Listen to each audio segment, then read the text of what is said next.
Wala nang maraming paligoy-ligoy pa, diretso sa punto na.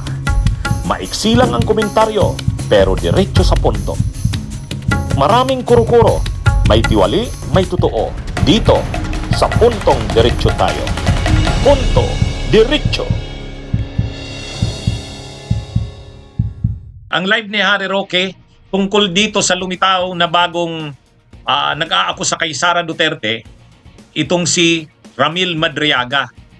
Actually, nung isang araw, tinapi ko itong si Ramil Madriaga, hindi pa natin alam na bumaligtad na pala ito kay Sara Duterte at mayroon na itong ginawang sinumpaang salaysay.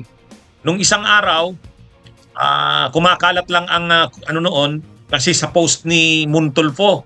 Sabi ni Montulfo, may isang preso PDL sa Camp Bagong Diwa sa Taguig, Bikutan, Annex 2 building, binibisita ni Sara Duterte. Kahit gabi, pinupuntahan.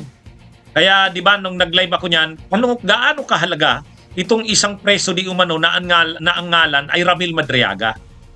O ngayon, ang bagong balita niyan, lumabas na ito sa lahat, na itong si Ramil Madriaga na nakakulong ngayon sa Camp Bagong Diwa ay bumaliktad na kay Sara Duterte. Nilaglag na si Sara. Mayroon ng sinumpaang salaysay ito, notaryado, at grabe yung mga sinasabi niya tungkol kay Sara. Ngayon, kinumpirma ni Harry Roque, kilala niya ito. Kakilala ko po kung sino yung Madriaga na nagsasabi na siya ay dating aide ni VP Sara. Kilala niya itong si Madriaga. Pinanood ko rin yung interview ng OneCon kay Attorney Raymond Palad, abogado nito ni Madriaga. Ang dahilan daw, bakit bumaliktad itong si Madriaga at nilaglag na si Sara, naghinanakit daw kay Sara dahil kay Harry Roque. Bakit? Ito kasing si Harry Roque, di ba mayroon na ditong mga issue na ito ilang grabber nga? Matagal na yung issue na yan kay Harry Roque. Marami itong binibiktima ng mga magsasaka, mga karaniwang mamamayan, itong si Harry Roque. Lalo na doon sa Bataan. Sa Bataan, mayroon itong di umano'y mga issue ng land grabbing. Ayon dito kay Attorney Raymond Palad, ang piling niya, iniwanan siya sa ere ni VP Sara at hinayaan niya na mag-proceed yung kidnapping case na according to Ramil, gawa-gawa lang ni Attorney Roque. Siyempre sa mamalog niya, imagine ilang taon na siya nakakulong. Sa dami ng nalalaman niya, hindi man lang siya tinulungan, hindi na magitan si VP Sara.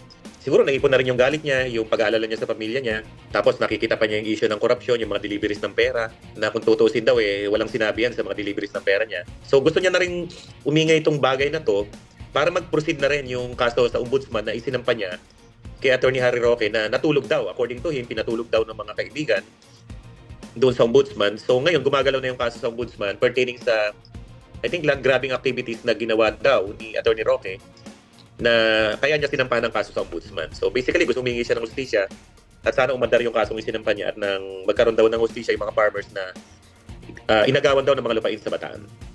ito yatang pamilya o mga kakilala ni Madriaga ay biktima ng panglaland grabbing ni Harry Roque. Sa post ni Montulfo, kinasuhan daw ng grupo nila Ramil Madriaga si Harry Roque sa ombudsman. Kaya lang, hindi man lang daw tinulungan ni Sara Duterte. Humingi sila ng tulong kay Sara para nga laban dito kay Harry Roque. Hindi daw tinulungan ni Sara. Kaya naghinanakit. Nilaglag na si Sara. Ngayon, pinanood ko yung vlog ni Harry Roque. Alam nyo naman ako, tinatsagaan ko yung panuurin para lang makumpirma. Ano ang sabi ni Harry Roque? Totoo yun. Kilala niya itong Madriaga na to. At totoo rin na siya pala ang private prosecutor laban dito kay Madriaga. Bakit nakulong si Madriaga? Kinasuhan itong si Madriaga ng gawa-gawang kaso raw, sabi ni Montulfo, gawa-gawang kaso ng kidnapping. Ginamit ito ni Harry Roque para nga makulong itong si Madriaga kasi ang sabi ni Montulfo, linalabanan nito si Harry Roque sa issue ng land grabbing. Ngayon, kumpirmado ba yan? Sabi ni Harry Roque ganito. Ang ginawa po niya at dokumentado ko po yun ay nag-file siya ng separate kaso doon sa isang lupa sa Bataan na binili ng isang kumpanya na meron din akong interes at inakusa kami na kami daw po ay mga land grabbers. Na-dismiss na po yung kasong yan ng DARAP, no? pero meron din silang kaso sa ombudsman, hindi pa pinapansin ng ombudsman kasi ang ombudsman, gagalaw lang naman sila sa mga kaso na mayroong prima facie case, no? Ang kaso kasi na sinampa nung di umano, dinan-grab namin ay sinasabi na pineke ang pirma. Yan, kumpirmado Pero sabi naman ni Roque, hindi naman niya nakasuhan ng kidnapping dahil ginantihan ko. Hindi daw. Talaga daw na-involve yan sa pangingidnap ng mga Pilipino-Chinese. Sabi ni Roque. Pero sabi naman ni Montulfo sa post niya, hindi. Pinalabas lang ni Roque yan na mga kinikidnap ang mga Chinese para di umano makaganti kay Madriaga kasi nga kinasuhan siya nito ng land grabbing. Pero kay Roque, ito ang kinukumpirma ni Roque. Una, hindi siya land grabber. Pangalawa, totoo ba na kinasuhan siya nila Madriaga ng land grabbing sa ombudsman? Oo. Totoo ba na itong si Madriaga ay kinasuhan nila ng mga Pilipino-Chinese at siya ang abogado ng mga Pilipino-Chinese para gantihan dahil nga sa kinaso sa kanya? Sabi niya hindi. Sa bagay, hindi naman aminin niya ni Roque. So ngayon, mga kabunyog, mga kabayan, totoo ba na si Harry Roque ang abogado ng mga Pilipino-Chinese na na-involve na inaakusa dito kay Madriaga na kinidnap? Totoo. Sabi ni Harry Roque, siya ang tumatayong private prosecutor.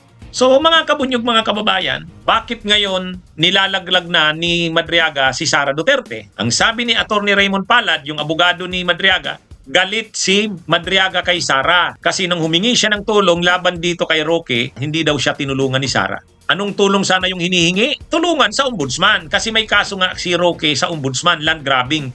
Hindi daw tinulungan ni Sara.